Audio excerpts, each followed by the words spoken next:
હાલો મિત્રો, અત્યારે હીરામાં જો કે મંદી છે. હીરામાં કામ કારીગરોને મળતું નથી, એટલે કારીગરો બિચારા હીરાવાળા મૂંઝાણા છે. તો આપણી પાસે મહિને 10 થી 15 હજાર રૂપિયા કમાય એવો ધંધો છે.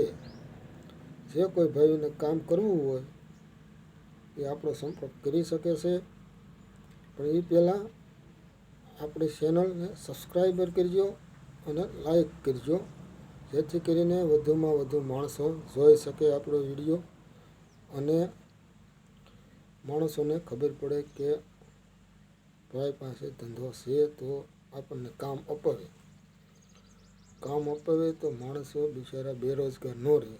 એ માટે આ વિડીયો બનાવવાનું મહત્ત્વ એ છે કે માણસને રોજગારી મળે શકે. તો મારી પાસે ધંધો છે. જે કોઈ ભાઈઓને કામ કરવું હોય તો આપણી ચેનલને લાઈક કરજો અને સબસ્ક્રાઈબર કરજો, જેથી કરીને વધુમાં વધુ માણસો જોઈ શકે અને બેરોજગાર માણસોને કામ મળી શકે. એ માટે આ વિડીયો બનાવવાનું મહત્ત્વ એ છે મારું.